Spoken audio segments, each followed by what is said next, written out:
Right now at noon, March Madness officially begins, and we're covering the Badgers hoping for a national title. Plus, the efforts to eliminate the Department of Education are increasing. The legal challenges standing in the way. This is News 3 Now at noon, live on Television Wisconsin, also streaming on Channel 3000 Plus. Thanks for joining us. I'm Josh Breiter.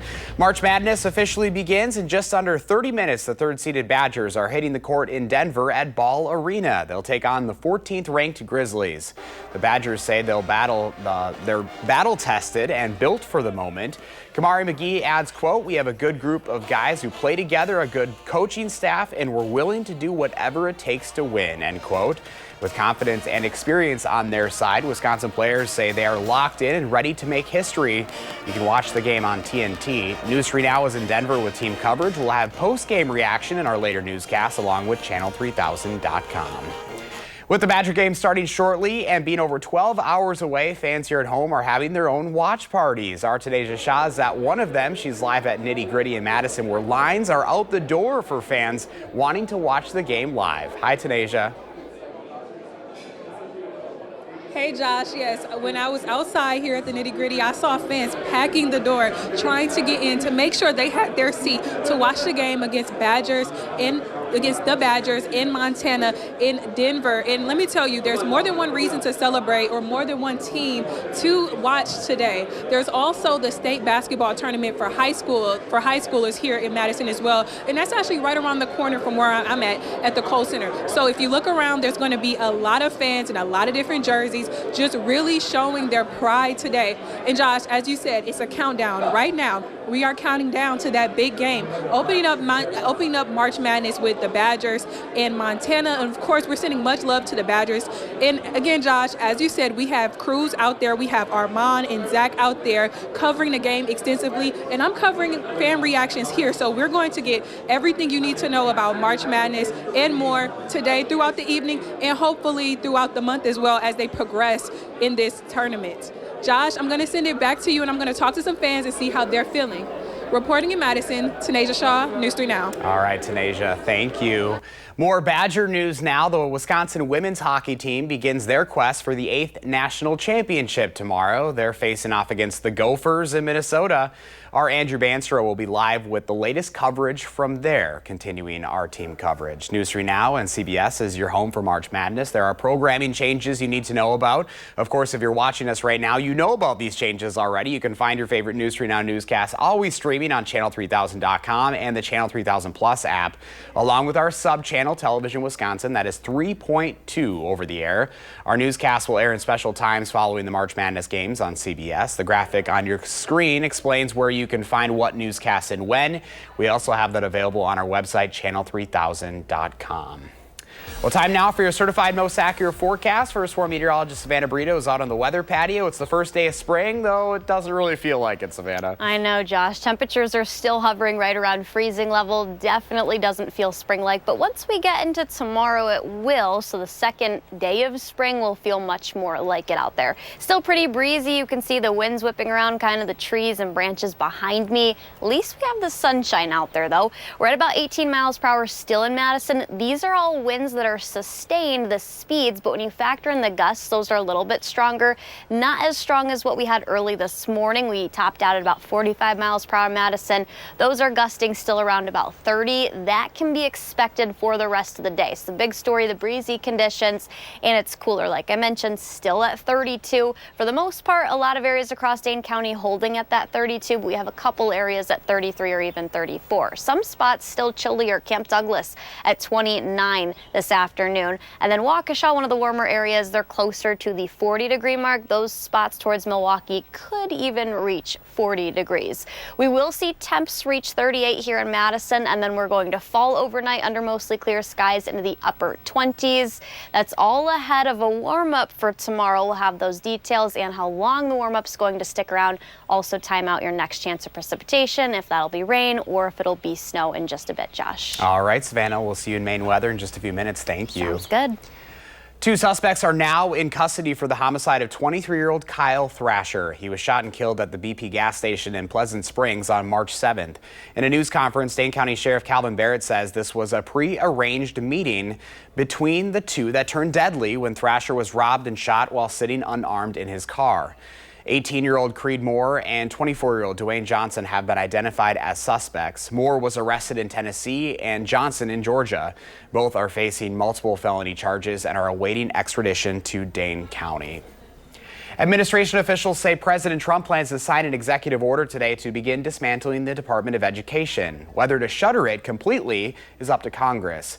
An official says the order will start the process of shifting education authority to the states.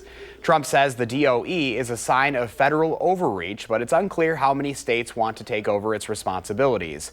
Legal challenges are already in the works. State Attorney General Josh Kaul is one of 20 AGs suing Trump over this plan. The president of the National Education Association says dismantling the DOE aims a wrecking ball at the futures of 50 million students. The DOE also oversees higher education programs. It distributes about $30 billion to low-income college students via Pell Grants. The department also manages federal student loans. Loan payments won't change under the executive order. That's according to a senior administration official. We're learning more about why the Vice Chancellor of Diversity at UW-Madison left his role. LeVar Charleston left in January. At the time, UW said Charleston's division was under review because of financial concerns. A week ago, the Vice Chancellor for Finance and Administration sent his findings to Chancellor Jennifer Mnuchin. The findings show Charleston gave bonuses to the majority of his staff at the end of 2023 without consulting anyone. The bonuses amounted to more than $200,000. The review also found he spent more on travel and supplies in 2023 and 24 than pre-pandemic. The total for those two fiscal years was more than $4 million. The review noted several issues with systems meant to prevent the misuse of funds. It also outlined steps UW is taking to address the lack of oversight. They'll be hiring an outside firm to work on additional steps to safeguard finances. We have a statement from UW on the findings. It reads in part, quote, "The review confirmed poor financial judgment and lack of accountability. As a result, on January 22nd, Dr. Charleston was removed from his role. An external examination of management controls is set to begin soon." Well, still ahead for us this afternoon, why the Federal Reserve is keeping interest rates unchanged, plus the recall on canned green beans and how they could be contaminated. You're watching News 3 Now at noon.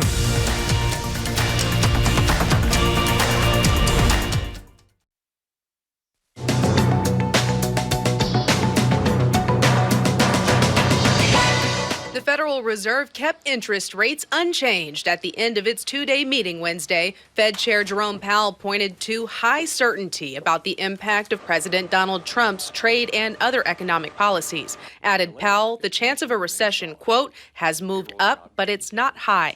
The president's trade policies could also cause a dip in foreign visitors, according to a report from Tourism Economics. The travel analytics firm predicts the U.S. could see a 5% drop in foreign tourists this year. The report also says a decrease in foreign travelers, combined with a slowdown in domestic travel by Americans, could end up costing the industry around $64 billion in 2025. And Del Monte Foods is recalling nearly 200,000 cans of Target's Good and Gather cut green beans. The Food and Drug Administration says the product may be contaminated with a foreign object. The recalled cans were distributed in 21 states and have a best if used by date of October 28, 2026. That's your CBS News Money Watch report. For more, log on to cbsmoneywatch.com. At the CBS Broadcast Center, I'm Jesse Mitchell.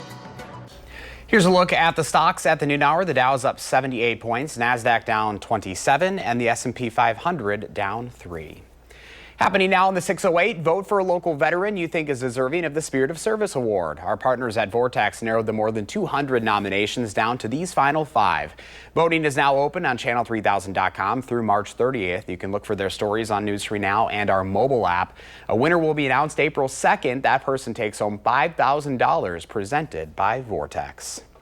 We have today's farm numbers ahead along with the first warn forecast, and later on live at 4, Destination Denver. Our team coverage on the Badgers continues live from March Madness in Colorado.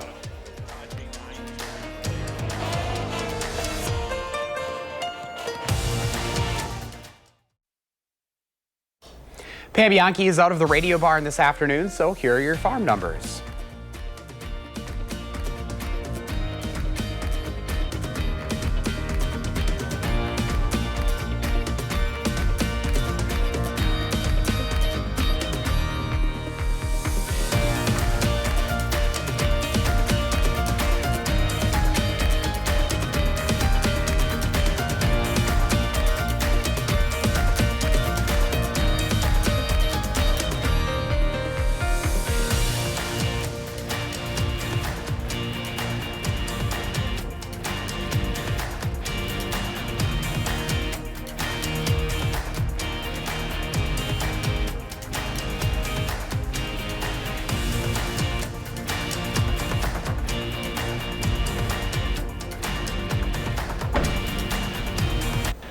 Well, it may not feel like it today, but it is the first day of spring. The first official day of the season represents the vernal equinox in the northern hemisphere. That's when the sun aligns with the Earth's equator. The promise of blooming gardens, outdoor adventures, and patio season is finally upon us. Savannah is tracking the latest in her certified most accurate forecast. Unfortunately, we still have snow on the ground in parts of our area. I know, yeah. I put a map of snowfall totals, which I'll get to in a second, but it did start at 4:01 this morning, and this morning we actually had temperatures fall into the 20s, some of us a little bit cooler, and we still are dealing with wind chills. So yeah, spring's here. It doesn't really feel like it. This is the system that brought us snow, now all moving across Michigan and portions of northern Indiana. You can see all that blue on the map. We don't have anything close to Wisconsin or even across northern Illinois. This is a map of some of those reports, though. We had about an inch here across DeForest, Black Earth, Blue River. Columbus had 1.1 inches, Viroqua 2 inches, Reedsburg had 2 as well, and then you start getting further away. Lafarge had 2.5, Horicon had 3, Sheboygan had 3, Mauston 4, Sparta had 7, La Crosse, though, they had 8.5 inches. That was recorded at the airport here. We didn't have a local report at the Dane County Regional Airport. Most of Dane County and areas had slick spots this morning and some trace amounts, but I wouldn't really necessarily say it was up to an inch here. Peak wind gusts, though, this was after midnight. We're still tracking some of those that are pushing about 30 to 35 miles per hour. These were shortly after midnight, though. Most of the area did top out close to 45. That was Madison and southward. A little less northward, but even still breezy up there near the Dells. And also towards Wanakee. Madison 32 right now, McFarland 33, Oregon 34, Middleton 35. So some temperatures are slowly starting to warm up above freezing level, but we're not going to warm much more than where we're sitting right here. A couple more degrees. Because the sunshine, I do still think we'll make it up to 38 later today, but some areas, Camp Douglas is still sitting at only 29, Decorah, Iowa sitting at 30 right now. When you factor in the wind chills, most of us see that. 20 is what it feels like outside in Madison, so we're about 10 to 15 degrees cooler than what the air temperature is when you factor in those wind chills. Lone Rock 25, the wind chill also in Janesville at 25. Monroe a little bit better than that, 28. 23 in the Dells and 21 in Camp Douglas. But like I said, upper 30s are in the forecast today. A lot of sunshine. Still expect breezy conditions to stick around. Once we get to later this evening, those winds are finally going to start to come down. At least a little bit. They're going to pick right back up, though, as we head in tomorrow. Let's time that out. They come down to about 5 to 15 miles per hour. This is midnight or shortly after it. But then tomorrow, strong southwesterly wind again. Expecting a lot of cloud cover, but those winds are going to pretty much pick up to about where we had the wind gusts earlier today, about 35 to maybe a couple spots topping out closer to 40 miles per hour. I think most of us will be in that range between 25 and 35 miles per hour. Then we start to see conditions finally come down a little bit as we head into Saturday. That's when temperatures are also going to come down as well, though not as warm as what we're forecasting for tomorrow. It's also when we do have a couple spotty showers that come into play Friday. That's mainly the second half of the day. The morning, early afternoon look to be dry, but then it's later in the evening. And then overnight hours, early overnight hours that we are going to see those showers. 52 though tomorrow. It'll feel a lot more like spring out there for tomorrow afternoon. But Josh, we go back down to the 40s, unfortunately, after that. But well, at least there's only 130. Exactly. We'll enjoy the sunshine, too. It's amazing how warm it feels this time of the year. Yeah, I didn't even have to wear a hat or coat when I went outside. This morning I did. There we go. This afternoon, not so much. Some positives. Yes. All right, Savannah, thank you. Let's see what Howard's working on in the Mr. Food Test Kitchen. Now that it's officially spring, it's time to add a few new dishes to our dinner time routine.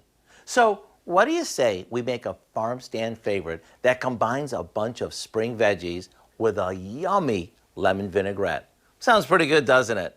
Let me show you. The first thing you want to do is blanch a bunch of fresh asparagus until it's tender. Then, to stop the cooking, we place them in ice water. Next, we cut up some radishes into thin slices. Just make sure you tuck your knuckles in, like this, when you're cutting them so you don't nick yourself. Now we cut the asparagus into pieces and add those to the radishes, along with some scallions and lemon zest. To give our salad its fresh taste, we make a dressing by whisking together lemon juice and sugar. And once the sugar's dissolved, we add olive oil and a bit of salt. We pour this over the veggies and into the fridge it goes. It may be simple, but let me tell you, the combo of the flavors is so refreshing. You see, you get the crunch from the radishes, the zing from the lemon, and the earthiness from the asparagus. To get the recipe for our lemony asparagus and radish salad, simply visit our website. I'm Howard in the Mr. Food Test Kitchen, where today we discovered a spring-tastic way for you to say, ooh, it's so good. Up next, we'll introduce you to our pet of the week from the Dane County Humane Society.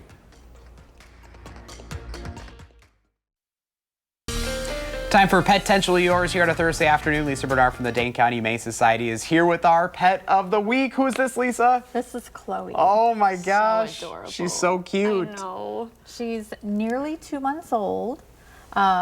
She's believed to be an Australian Shepherd mix. She came last week from Texas with 9 siblings. So do they all look pretty similar? They are all black and white. Some have where it's like more white on over one eye and then the rest is more black, but they're all pretty similar, but different fluffiness too. Yeah. So she's more on the fluffy side and some of her siblings are a little more smoother coat, but super sweet, very curious. Loves to play. She wants to go explore. So That and treats probably, right? Yeah. Two of Yes. the best things. I know you had kind of said in the commercial break, she kind of looks like an Oreo. An Oreo or cookies I and love cream, it. yeah. She's so adorable. How many are available in her litter? So we do have adoption holds on 4, so that makes Okay. 6 available, including her. Hi, sweetie. What kind of a family do you think would suit her well? I think any family that wants to take on puppy training, she is going to grow. And as she grows, she's going to become more active. They tend to be very active dogs, so she's going to want a lot of exercise. She's going to be very smart. So lots of training is going to help her keep her mind active too. You were telling me that she was around bigger dogs and cats and did well around other pets as well, right? Well, some of her siblings were. Okay. I don't believe she went to a similar house. Okay. But you know, if you seems start them playful. young enough, Yeah. Oh, yeah. you know, get them used to it, do slow introductions. It can be a really good experience and get them used to each other and other animals. So Australian Shepherd mix, I mean, they can be kind of on the larger side, right? She'll probably grow to, if this is the breed that takes that part over in Yep. her DNA, she can get upwards of 40, 50 Okay. pounds. So Yeah, it's always so maybe- crazy when they start so small, right? Oh, she's so tiny right now. We forget how much they grow. Yes, we because they're do. like, this is the too cute stage. All right. So- Well, Lisa, thank you so much for introducing us to Chloe. We appreciate it. We're going to find her a home. Hey, adults 18 and older are invited to join the Dane County Humane Society for an evening of fun at the new adult camp Paw Print. This camp will feature animal-related activities and lessons with the DCHS classroom animals and a shelter tour. Each month we'll offer different themes and activities. And the first adult camp Paw Print is Friday, April 18th from 4:30 to 7 p.m. and features the theme Craft Connect, crochet cat toys, and pet body language workshop. You can learn more on their website. Hey, happy update on our pet of the week from last week. Moose was adopted. We knew Moose would have no problem. So if you're interested in adopting Chloe or checking out other animals at the Dane County Humane Society, just go to giveshelter.org. Fortunately, we got a lot of muddy paws in the forecast over the next couple of days. It's not looking the best. At least the sun shines out, I guess, but temperatures will not be the best. Only forecasting the upper 30s. 52. We'll have some dry time, though. Sunday, I think, is our next better chance of showers. All right. Thanks for joining us, everyone.